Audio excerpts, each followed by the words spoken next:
नमस्कार, आप सभी को आपके अपने पसंदीदा YouTube channel Hrithik science classes में बहुत बहुत स्वागत है। मैं राजा राम सर आज एक बार फिर आप सबके सामने साइंस से संबंधित कुछ महत्वपूर्ण प्रश्न लेकर हाजिर हूँ, जो किसी भी कंपटीशन एग्ज़ाम के लिए महत्वपूर्ण हो सकते हैं। इसके साथ साथ आपके हाई स्कूल और इंटर के साइंस सब्जेक्ट के लिए भी इम्पॉर्टेंट है। इसलिए जो भी प्रश्न है इसको आप ध्यानपूर्वक सुनिए और समझिए।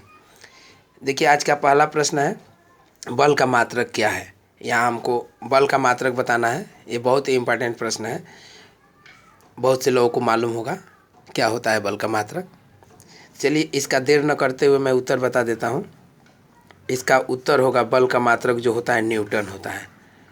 बल का मात्रक जो होता है न्यूटन। महान वैज्ञानिक न्यूटन के नाम पर ही इसके मात्रक को हम क्या कहते हैं, न्यूटन कहते हैं। देखते हैं अगला प्रश्न क्या है। दूसरा प्रश्न है आपका, हीरा क्यों चमकता है। अधिकांश लोगों ने देखा होगा, यदि हीरा को तो ज़रूर आप लोग जानते हैं कि हीरा चमकता है। तो यही बताना है आपको कि हीरा क्यों चमकता है। तो देखिए, दरअसल क्या है कि उस घटना का नाम बताना है जिसके कारण हीरा चमकता है। तो सबसे पहले मैं इसका उत्तर बता देता हूँ। देखिए, इसका उत्तर क्या होगा। तो हीरा जो है प्रकाश के पूर्ण आंतरिक परावर्तन के कारण चमकता है। ये देखिए, प्रकाश का पूर्ण आंतरिक परावर्तन क्या होता है।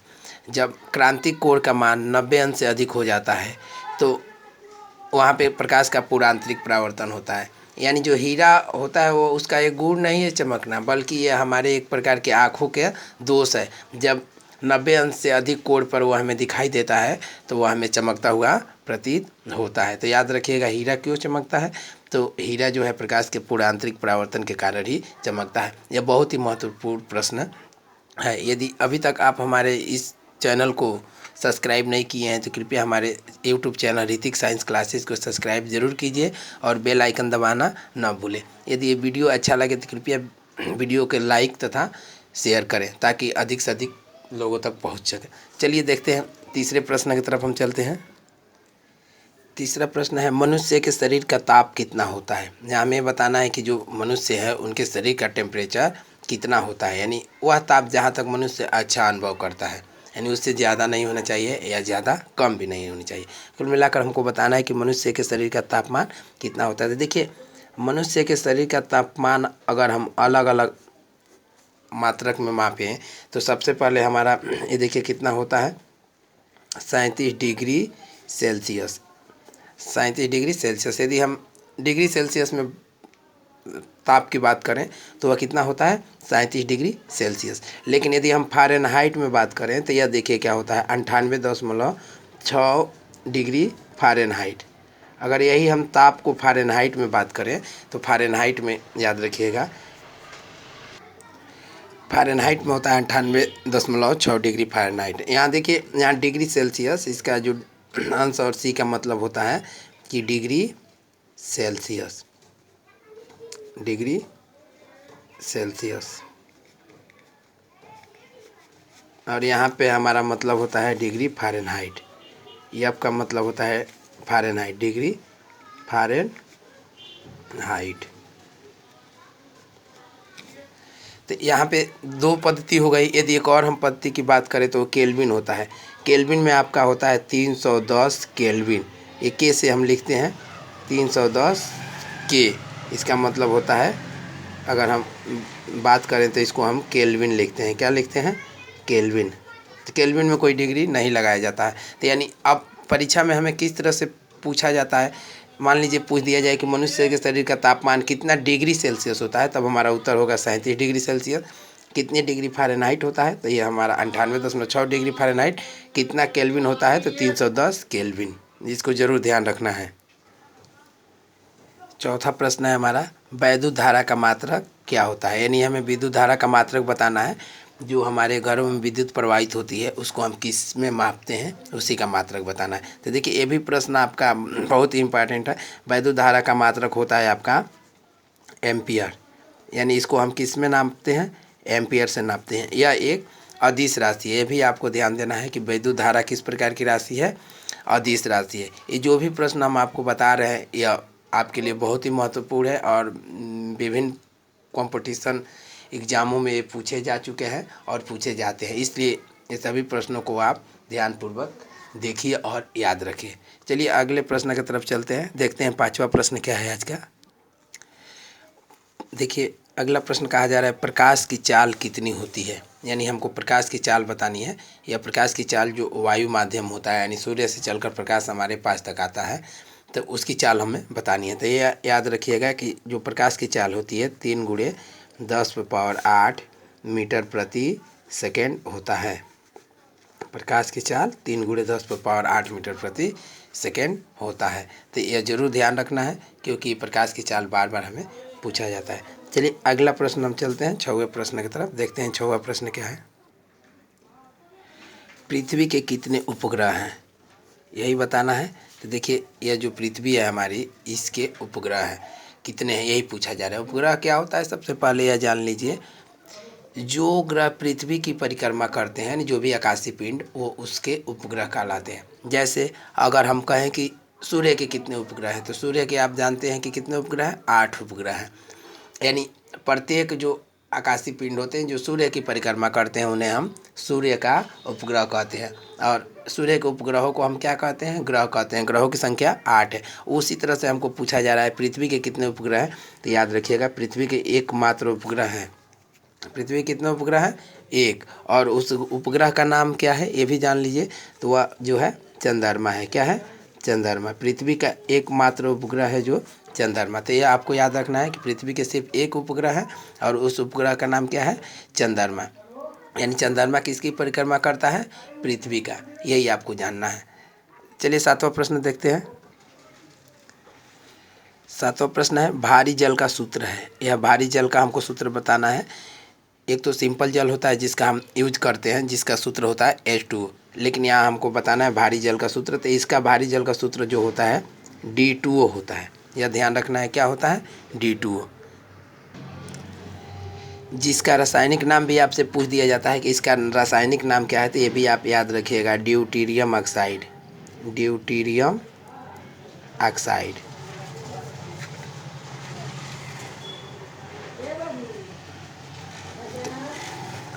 हाँ, तो इसका रासायनिक नाम होता है ड्यूटेरियम ऑक्साइड। अगला प्रश्न देखा जाए 8 नंबर, ये भी बहुत ही अच्छा प्रश्न है। चलिए देखते हैं इसको। कहा जा रहा है कि रक्त का यानी खून का पीएच मान कितना होता है। तो ये याद रखिएगा, जो रक्त का पीएच मान होता है यह होता है आपका 7.4। देखिए ये पीएच मान क्या होता है यही आपको जानना है। तो पीएच मान का तो परिभाषा होता है हाइड्रोजन आयन के सांद्रता के ऋणात्मक लवगणक को हम क्या कहते हैं, पीएच कहते हैं। लेकिन पीएच मान या 3 भागों में किसी भी चीज़ को विभक्त करता है। यानी कहने का मतलब होता है कि यदि विलयन को हम लेते हैं तो अम्लीय, उदासीन और क्षारीय, अम्लीय, उदासीन और क्षारीय, इन 3 प्रकृति के जो विलयन होते हैं वह पीएच मान को दर्शाते हैं। यानी जिसका पीएच मान कहा जाए 7 से कम होता है वह विलयन अम्लीय होता है, जिसका पीएच मान 7 होता है वह उदासीन होता है, और जिस विलयन का पीएच मान 7 से अधिक होता है तो वह क्षारीय विलयन होता है। तो इसलिए यदि हमसे पूछा जाए कि रक्त किस प्रकार का विलयन है, तो आप इसका पीएच मान देखिए कितना है, 7.4 है, यानी 7 से अधिक है। तो इसलिए किस प्रकार का विलयन है, क्षारीय विलयन है। तो ये भी यहाँ आपको ध्यान रखना है। एक ये भी प्रश्न आपको मिल सकता है कि रक्त किस प्रकार का विलयन है, तो ये क्षारीय विलयन है। और इसका पीएच मान कितना होता है रक्त का, तो ये ध्यान रखिएगा कि रक्त का पीएच मान जो होता है 7.4 होता है। ये जो भी प्रश्न है ये साइंस से संबंधित है और बहुत इम्पॉर्टेंट है, इसलिए सभी प्रश्नों को आपको याद रखना है और कंटिन्यू इसे अपने दिमाग में बैठा लेना है, ताकि कहीं भी इसका जिक्र हो तो तुरंत आपको उत्तर याद आ जाए। अगला प्रश्न देखिए 9 नंबर क्या है, जल किस प्रकार का विलयन है। इसका मतलब है कि जल यानी अम्लीय है कि क्षारीय है या उदासीन है। अभी हम आपको बताए हैं पीएच मान, ये ध्यान रखिए। तो सबसे पहले आप जानिए कि जल का पीएच मान कितना होता है। जल का पीएच मान होता है 7। कितना होता है, 7। तो ये जानिए कि 7 किस प्रकार का विलयन है। अभी हम आपको बताएं कि जिस विलयन का पीएच मान 7 से कम होता है वो अम्लीय होता है, और जिसका pH मान 7 होता है वह उदासीन होता है, और जिस विलयन का pH मान 7 से अधिक होता है वह क्षारीय होता है। तो यहाँ pH मान जो है 7 है, इसलिए किस प्रकार का विलयन होगा? उदासीन विलयन होगा। बहुत बढ़िया। तो यहाँ देखिए बहुत ही अच्छे प्रश्न आपको मिल रहे हैं, इसलिए इन प्रश्नों को आपको याद रखना है, छोड़ना नहीं है। तो आपसे पूछा जाए जल किस प्रकार का विलयन है, तो उदासीन विलयन है। जबकि रक्त जो है, रक्त किस प्रकार का विलयन है, तो ये क्षारीय विलयन है। रक्त का pH मान 7.4 होता है और जल का pH मान कितना होता है? 7 होता है। बहुत बढ़िया। इसी तरह से आपके सामने मैं अच्छे से प्रश्न दे रहा हूँ, कृपया आप उसे याद रखिए और ये वीडियो को कृपया लाइक और शेयर करें। यदि अभी तक इस चैनल को सब्सक्राइब नहीं किए हैं तो हमारे YouTube channel Hrithik science classes को सब्सक्राइब जरूर करें। प्रश्न है 10 नंबर प्रश्न आपका, विटामिन की खोज किसने की? ये देखिए ये भी बहुत बार पूछा गया है, ये तो अच्छा प्रश्न है ही। आप जानते हैं vitamin A, vitamin B, vitamin C, vitamin D और विटामिन के, ये 6 प्रकार के विटामिन होते हैं। तो आपसे पूछा जाए कि विटामिन कितने प्रकार के होते हैं, तो विटामिन 6 प्रकार के होते हैं। लेकिन यहाँ पूछा गया है कि विटामिन की खोज किसने की, तो इसका आपका सही उत्तर हो जाएगा फंक ने। किसने किया था? फंक ने। यह याद रखना है कि विटामिन की खोज किसने किया था? फंक नामक वैज्ञानिक ने किया था। और विटामिन कितने होते हैं, कौन कौन होते हैं, तो देखिए vitamin A, vitamin B, vitamin C, vitamin D, vitamin E तथा विटामिन के, ये इतने विटामिन होते हैं। कुल मिला के विटामिन की संख्या कितनी है? 6 है। तो ये भी आपको याद रखना है कि विटामिन की संख्या जो है 6 है। और विटामिन की खोज किसने किया था? फंक ने किया था। तो ये अच्छे प्रश्न हैं देखिए, और इसलिए आपको इन सभी प्रश्नों को याद रखना है और मैं अच्छे अच्छे चुनकर प्रश्न दे रहा हूँ ताकि आपको याद रहे, और कहीं भी इसका जिक्र हो तो आप उसे ज़रूर बताएँ। देखिए अगला प्रश्न क्या है, 11 नंबर प्रश्न है आपका। 11 नंबर कहा जा रहा है कि प्रयोगशाला में बनने वाला प्रथम कार्बनिक यौगिक है, यानी हमको प्रथम कार्बनिक यौगिक बताना है। तो आपको याद होगा, ये बहुत ही अच्छा प्रश्न है। अगर नहीं याद है तो मैं बता ही दे रहा हूँ कि प्रयोगशाला में बनने वाला प्रथम कार्बनिक यौगिक आपका यूरिया है। क्या है? यूरिया। यह एक खाद है जो हम खाद के रूप में खेतों में प्रयोग करते हैं। तो यह जरूर याद रखिए कि प्रयोगशाला में बनने वाला प्रथम कार्बनिक यौगिक क्या है? यूरिया है। इसका सूत्र पूछ दिया जाता है, तो ये भी ध्यान दीजिए। यूरिया का सूत्र क्या होता है? NH2CO NH2, ये यूरिया का सूत्र होता है। यूरिया का फार्मूला आपसे पूछा जाए तो यूरिया का फार्मूला आप लिखिएगा NH2CO NH2। बहुत बढ़िया। चलिए अगला प्रश्न की तरफ चलते हैं। 12 नंबर प्रश्न क्या है, प्रकाश के किस रंग का तरंगदैर्घ्य सबसे कम होता है? यही अगला प्रश्न है कि प्रकाश के किस रंग का तरंगदैर्घ्य सबसे कम होता है। तो इसका उत्तर जान लीजिए। पहले उत्तर बता देते हैं कि प्रकाश का जो बैंगनी रंग होता है, इसका तरंगदैर्घ्य जो होता है सबसे कम होता है। तो ये याद रखिएगा, बैंगनी। लेकिन इसके साथ साथ देखिए कई प्रश्न पूछा जाता है। यदि आपसे पूछा जाता है कि प्रकाश के किस रंग का तरंगदैर्घ्य सबसे अधिक होता है, तो उसका उत्तर होगा, यदि आपसे अधिक पूछा जाता है तो उसका उत्तर होगा लाल। ध्यान रखिएगा, कौन सा रंग होता है? लाल। लेकिन यहाँ पे हमको सबसे कम पूछा जाए तो कम होता है बैंगनी। यदि अधिक पूछा जाए तो अधिक, यदि पूछा जाता है तो ध्यान रखिएगा लाल। यह तरंगदैर्घ्य क्या होता है? तरंगदैर्घ्य एक तरह से दूरी है कि किस रंग के प्रकाश कितनी अधिक से अधिक दूरी तय कर लेती है।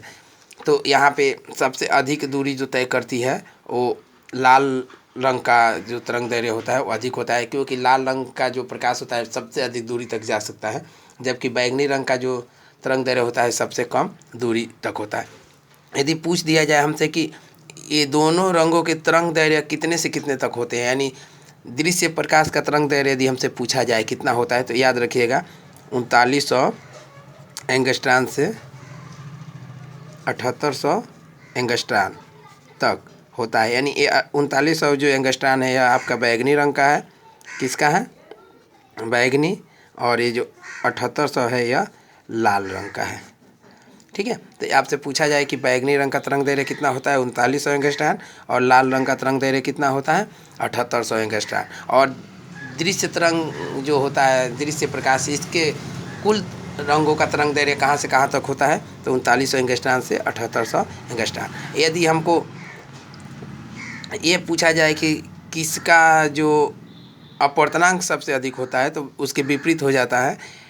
अपवर्तनांक में जो बैंगनी होता है उसका सबसे अधिक हो जाता है और लाल का जो होता है सबसे कम हो जाता है। लेकिन हमारा प्रश्न है कि प्रकाश के किस रंग का तरंग दैर्घ्य सबसे कम होता है। यहाँ कम पूछा गया तो इसलिए कम सबसे कम होगा बैंगनी रंग का, और अधिक होगा किसका, लाल का। और यहाँ किसका तरंग दैर्घ्य 3900 होगा तो ये बैंगनी होगा, और किसका 7800 होगा तो ये लाल होगा। ये ऐसे ही आपको प्रश्न कंटिन्यू मिलते रहेंगे, इसलिए यदि आप हमारे चैनल ऋतिक साइंस क्लासेस को सब्सक्राइब नहीं किए हैं तो कृपया हमारे चैनल ऋतिक साइंस क्लासेस को सब्सक्राइब जरूर कीजिए, और जो भी वीडियो मिले उसे पाने के लिए आप बेल आइकन को दबाना न भूलें। और वीडियो अच्छा लगे तो कृपया इसे अपने ग्रुप में अपने मित्रों को शेयर जरूर करें, ताकि अन्य लोग भी इसका लाभ उठा पाएँ। ये वीडियो कैसा लगा इसके बारे में भी अपना कमेंट देना न भूलें। बहुत जल्दी हम एक नए वीडियो के साथ आप सबके सामने हाजिर होंगे। तब तक के लिए मुझे आज्ञा दीजिए। नमस्कार, जय हिंद।